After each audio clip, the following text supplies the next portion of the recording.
Hey, my friends, this is the art of prepping. The knife collecting hobby is defined by different people in different ways. But overall, you are collecting things that you connect with, things that you like, and that things that bring you joy. It should be a fun hobby. And regardless of what other people say, that you have to have certain knives in your collection to be considered a real knife collection. You don't need all that stuff. You don't need a Strider. You don't need a Sabenza. You don't need a paramilitary tool. You don't need a Microtech. I mean, if you want those things, then by all means. But you don't have to have certain brands and models of knives to have a so-called collection. You can just collect whatever that you wish to collect. And that's A-okay. You're doing it all right. In fact, there's not really a wrong way to collect knives unless you're actually buying things because you feel pressured to buy them. Or if you're not getting any kind of satisfaction, if you're not having fun, then you're not doing it right. It should be really fun and you should look forward to the next purchase. And for a lot of people, they don't go out, contrary to what a lot of people think, but they don't go out every week and buy new knives. Some people do, but the average person probably buys 2 or 3 new knives a year, if I had to guess. Just from talking to people over the years. And I mean good knives, knives that aren't like super cheap, but they're high value, at least to them. They think it's high value and that they get a lot of enjoyment out of it. And so this is something that is really important to kind of talk about, because a lot of people who are new to the hobby ask questions on forums, and I've even got a few questions this month about knife collecting. And there's all kinds of questions that are posed, one of which is like how to get started. And so I'm not telling you to buy any of these types of knives, but to get you started, I think it's kind of helpful to at least look in this direction. And that is because I and pretty much everyone that I've ever talked to never had any regrets buying from these brands or buying these style knives. And once again, it may not be for you, but it's just a starting point. If you just got into knife collecting, maybe all you have is one knife, and that one knife is what started it all. Maybe you got it as a gift.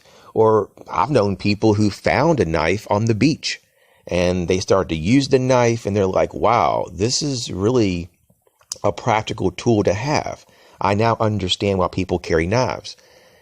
And now they want another knife, or they want to start collecting knives. And for those people that have like almost zero experience with knives, here are some things to consider or things to look into. And first is Swiss Army knives. There's different makers, and there's also companies that kind of mimic the Swiss Army format of their knives. And so you have a lot to choose from. Lots of different tools to pick from that's on your multi-tool. Lots of materials. So I'm just saying there's something probably out there for you. But a Swiss Army knife is definitely something to check out. Even if you only get one in your whole lifetime, it's something to experience. And once again, I have no regrets buying any of the Swiss Army knives that I've gotten. The next thing to check out is Mora knives. Mora has a full line of fixed blades that really deal with the full range of prices and different materials and quality levels. And there's something pretty much for everyone.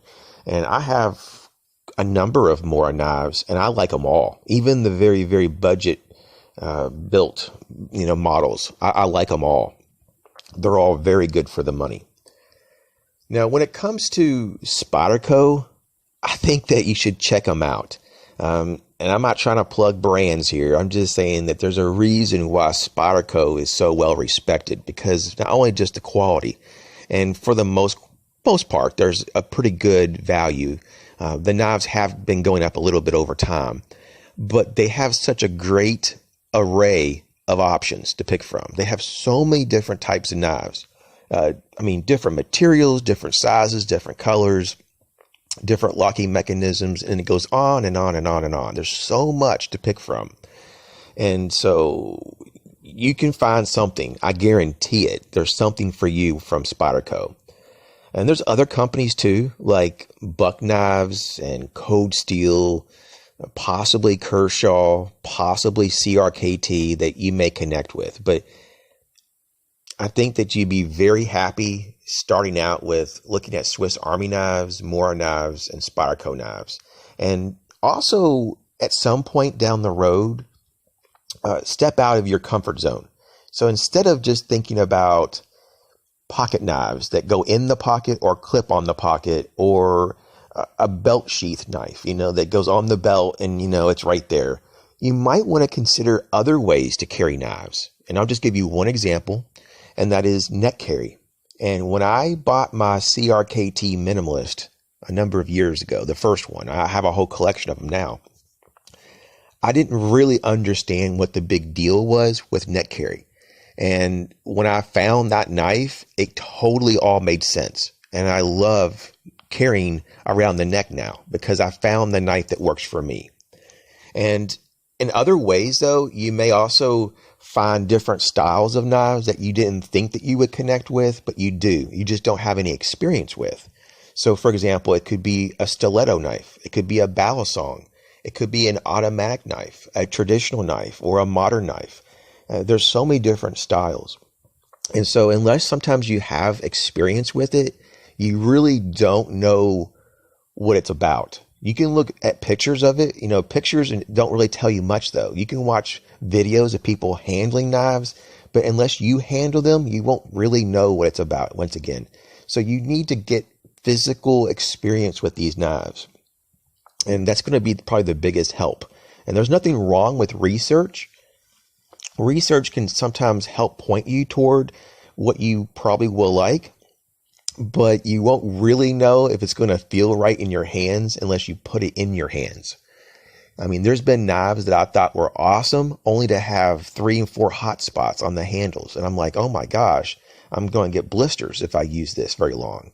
And then there's other knives that I thought were kind of a little out there, and they just fit my hand like a glove so perfectly that I had to buy it.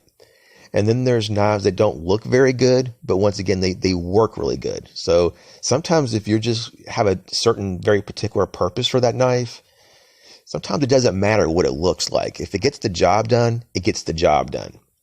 And then you also have to consider what kind of collector are you going to be?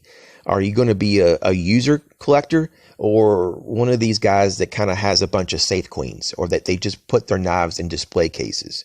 And there's no right or wrong answer, but it's kind of good to kind of think about this ahead of time. Are you going to buy knives and use them, or are you going to buy knives and put them up and keep them in mint condition? There are some people who kind of do a 50-50. They'll buy one user knife, and then the next knife, they'll put that into a display case. And they kind of have their collection split up between users and those on display. And so it's all about your preference, but just make sure you have fun. As always, you guys take care, and I wish the very best to all those starting out in the hobby of knife collecting. Have a great day.